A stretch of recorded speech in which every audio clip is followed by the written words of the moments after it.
As the Aurora crew continue to explore the vast lands outside of the empty and cold city of Moscow, they would venture through the frozen swamps of the Volga, the once Caspian Sea, now Caspian Desert, as well as a terrifying forgotten bunker within the Ural Mountains and a devastated city of Novosibirsk, also known as the Dead City. On their travels, however, Artyom would be joined by some of the fiercest Spartan Rangers the Moscow metros had to offer, one of those being an ex-American soldier known as Lance Corporal Samuel Taylor. As the Aurora crew continued on their travels, they would tragically lose their leader and father figure, Colonel Miller. Devastated by this loss, Sam would venture off further into the wide open world, hoping to finally venture back to his homeland and see his father once again. Along his travels, however, he would hit a problem when he gets to the eastern Russian city of Vladivostok. This city would be the one chance Sam could get back to American soil to see what had happened to his country and finally live his life there once again. But who is Sam? How did this American individual get into Moscow? And how did he survive living amongst all the Russian inhabitants? Why did he venture on his own? And what was his fate in Vladivostok? Well, in today's video we explore the life of Samuel Taylor and his experience within the Moscow metro, as well as his venture outside of the city that he once called home. This is the story of Lance Corporal Samuel "Sam" Taylor.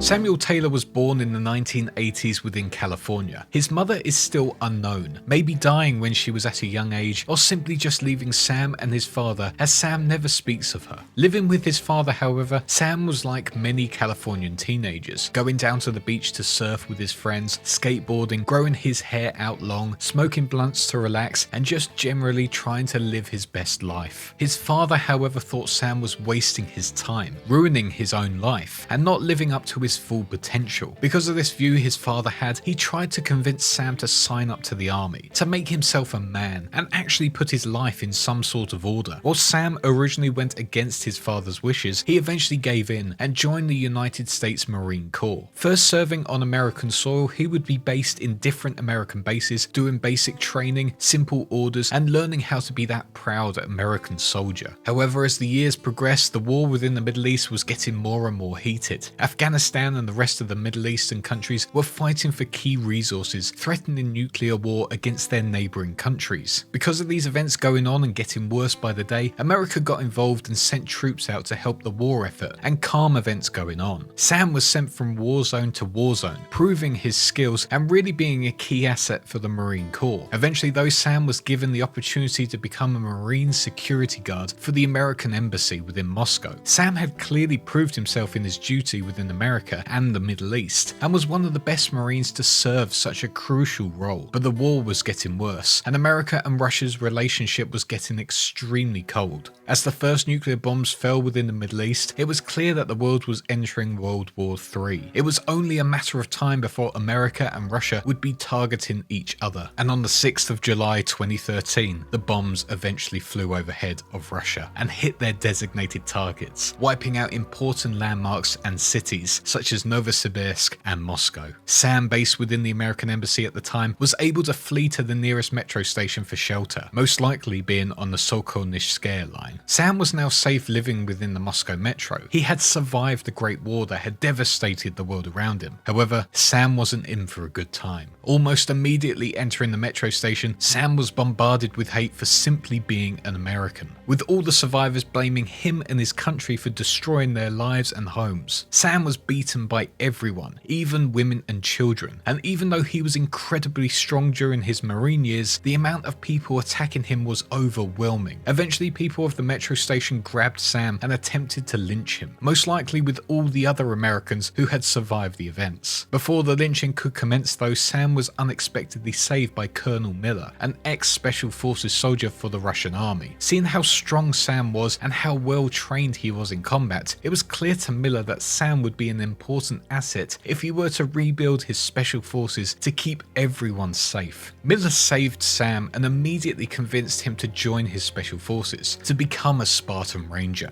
Sam was relieved that this high-up Russian soldier had forgiven him for being American and saved his life. He was now in his debt. Sam agreed to join the Spartan Rangers, and Miller assigned him with one of the most important jobs anyone could have. Because of his work for the American Embassy as a Marine guard, Sam was to become Colonel Miller's personal guard. As the years progressed forward into the 2030s, Sam did not really meet with Artyom or any of the main protagonists on their mission to save the Metro from the Dark Ones. However, he was always there, protecting the Colonel from any harm that may affect him. After the Dark Ones had supposedly been wiped from the planet, the Red Line, the communist army of the Metro, tried desperately to take over every station to force their ideology on everyone. The Red Line needed to take the mythical bunker of D6 if they were to achieve this. But their one obstacle in this was the Spartan Rangers, who were now set up with their full force within that bunker. During the war against the Red Line and the Reich, Sam was on the front line, trying to make sure life was safe for all those under Polis's protection. But whilst fighting on the front line, he was injured in battle and sent to the medical bay to recover from his wounds. As Sam lay there recovering from his injuries, the Red Line launched their attack on D6, hoping to take it over from the Spartan Rangers. As their forces stormed the bunker, Colonel Miller was majorly injured in the fight, losing his leg in the battle, leaving him crippled, unable to move for a good few months after the battle. Sam heard of this news and blamed himself for letting his colonel down. The one job he had, which was to protect his commander, he had failed at, and Sam couldn't live with the guilt. Sam was the one who looked after the colonel, pushing him around in his wheelchair and helping his recovery after the battle. He even continued to look after him even after Andrew the blacksmith gave Miller a pair of prosthetic legs to help him walk again. As time progressed on and Miller regained his full strength to command and go on missions once again, Artyom had discovered a secret. There was in fact life outside of the Metro, and they had been lied to, with the invisible watchers putting up signal jammers to make sure no outside communication was possible for the Metro residents. As Artyom went to investigate this further, he and Anna would escape onto the train called the Aurora, fighting off the Hansa, sworn to protect this secret from anyone. Anyone who found this secret would have to be put down, as they knew too much, regardless of who they were and what rank they held. As Artyom and Anna got onto the train to set off, the Colonel, along with Sam and a small group of Spartan Rangers, caught them in the process and eventually sided with them, venturing off into the wide open world to find Artyom's supposed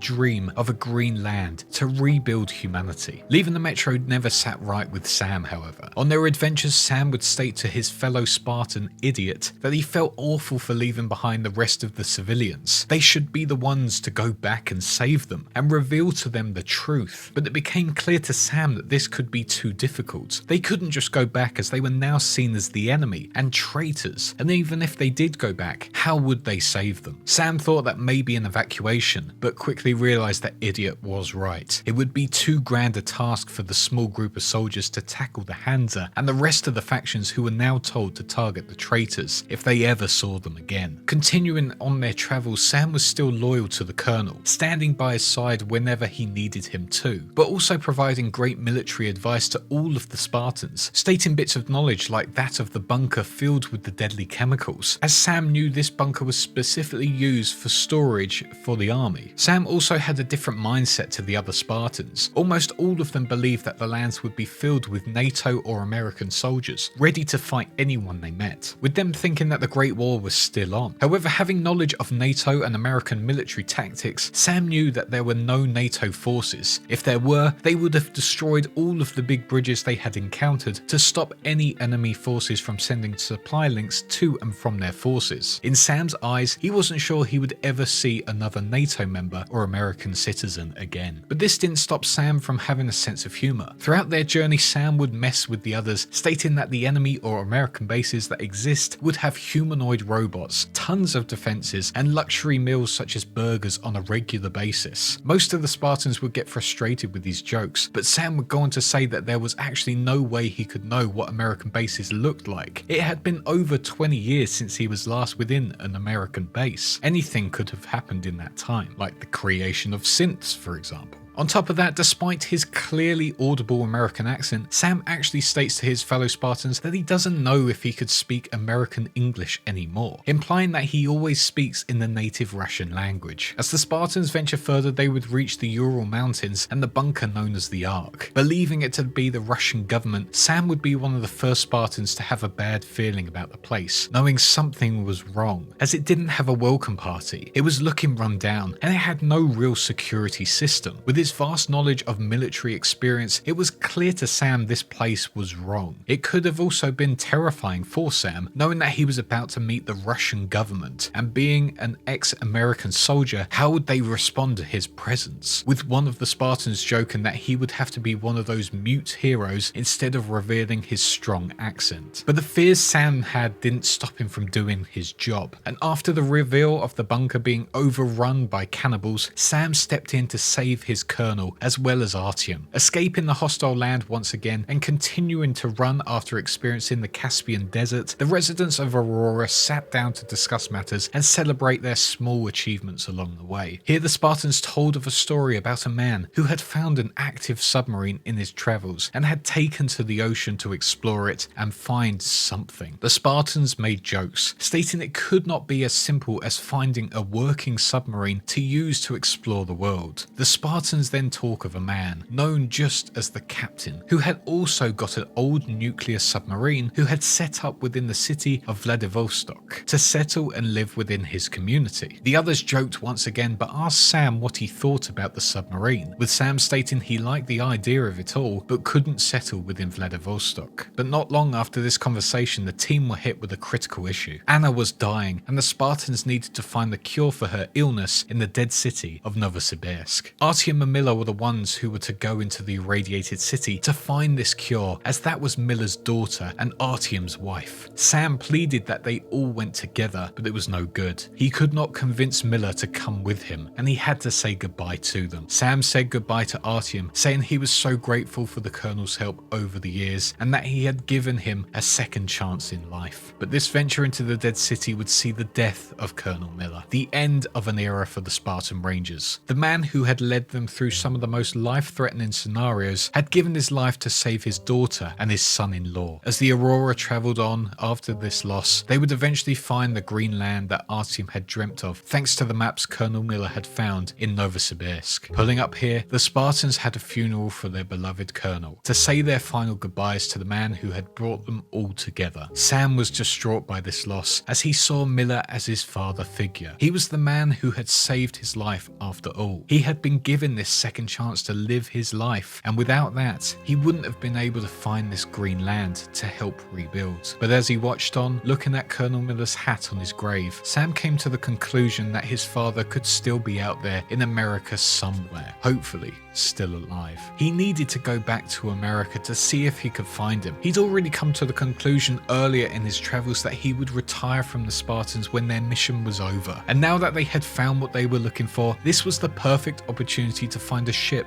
and venture over the ocean back to America. After the funeral, Sam was given access to Saul's van and took off heading towards the rumoured city of Vladivostok to hopefully find the captain and his submarine that could take him across the Pacific Ocean and finally back home.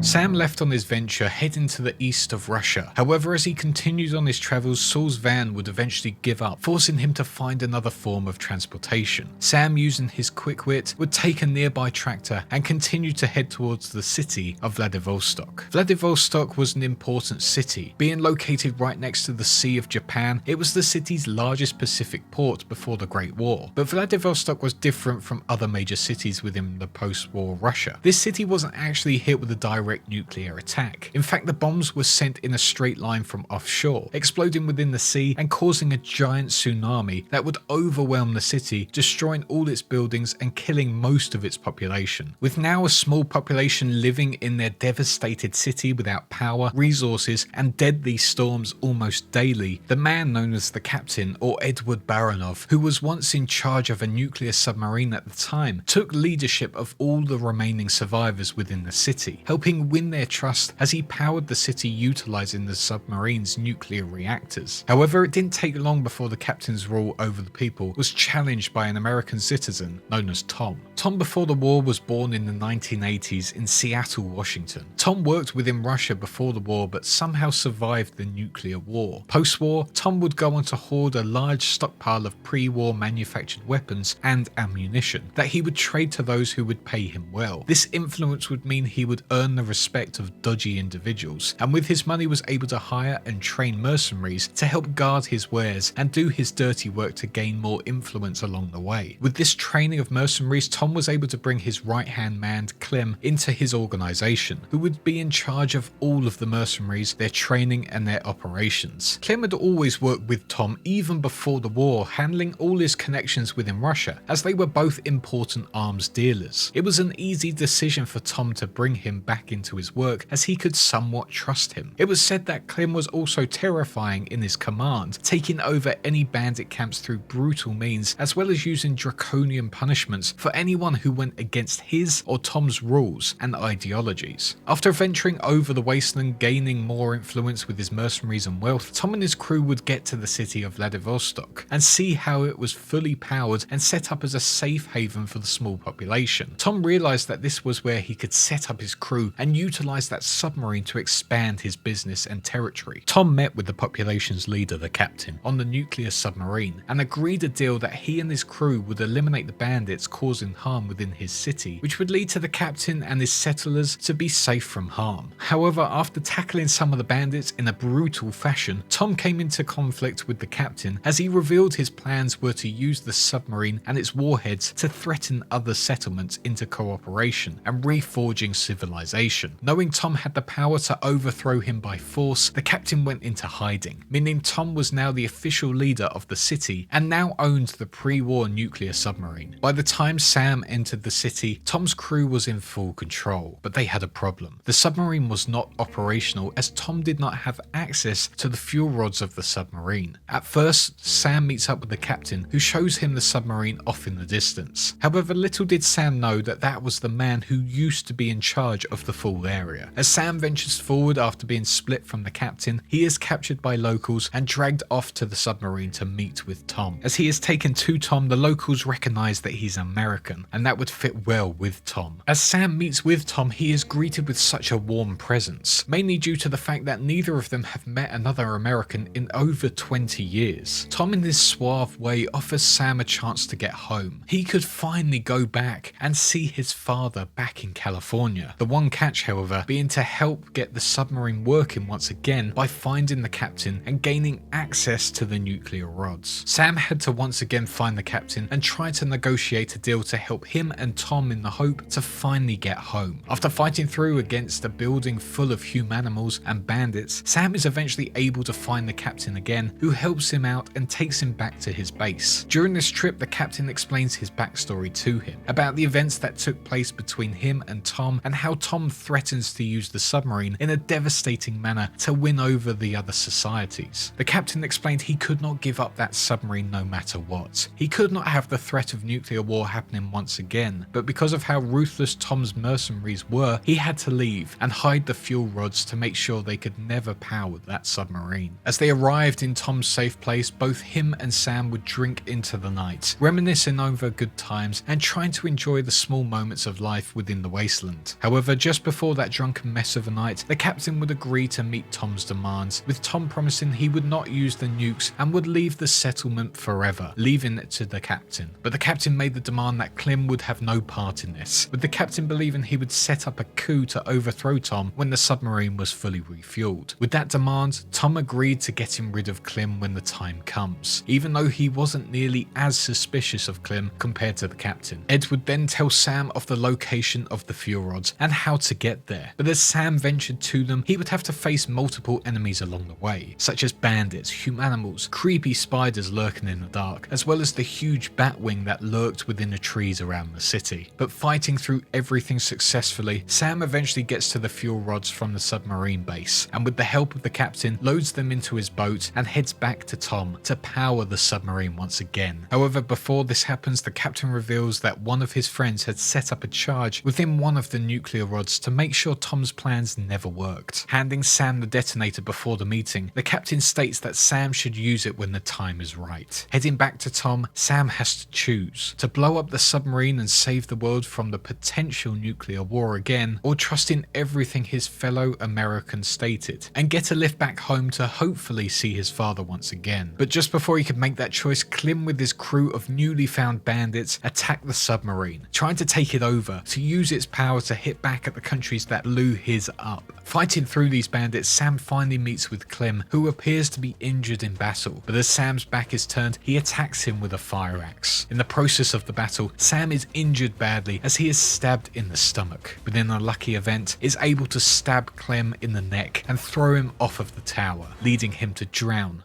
in the ocean. With Clem's coup out of the way, it was finally the chance to make the fatal decision. Would he listen and trust Tom as the captain of the submarine and use it as his ticket home to see what the Great War had done to his home country? Or was it to listen to the captain's plea and blow up the submarine to make sure no one could use its firepower to start a nuclear war all over again? That difficult choice would be Sam's burden. But regardless of that choice, if he got back to California, would his father even still be alive? Would the American people still be there as well? And if they are, would they welcome him back after years living in Russia? And if he did get back to his homeland, would the new California and Mojave civilizations be so devastated that it would make you wish for a nuclear winter? As Sam looks out watching the submarine sail off into the distance, he would decide its fate, and his journey would come to an end for now.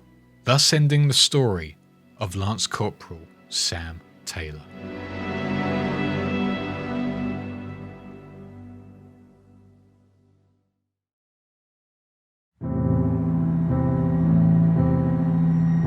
And that is the story of Samuel Taylor from Metro Exodus. Sorry there wasn't much lore and it's more of a recap, but hopefully it was entertaining and you learned some new things about him. And hopefully one day we will be able to continue his story back in California or in Russia as he looks for another route back to his homeland. But regardless of that, I hope you did enjoy this, and if you did, make sure you give it a like, leave a nice comment and subscribe if you haven't already. Also, if you like this dive into the Metro lore, I have a lot of other Metro videos you should check out in the description below. Also, finally, if you do really like this video, you can support me on Patreon or on YouTube to get these videos early and ad-free. And speaking of, I'd like to thank my supporters real quick. Big thanks to our small fish guys, our big fishes, Duquesne23, Sacrum, Rhinohead, Eddie, Christopher, Andrew, Last Persona user, and our new guy Arto Krem, our sharks the AVP man and Connor, and our huge megalodons Sinus, Jacob Garcia, Wow Such Gaming, Chernobyl Stalker, and Shadow SGT. Also, big shout out to our YouTube channel members, our wise ones Jambu and Fiery Italian, as well as all my amazing subscribers over on Twitch. All your support means the world to me and means I can make these videos for you guys, so thank you once again. But that is all for now. Thank you all for watching, and I shall see you all in the next one. Cheers.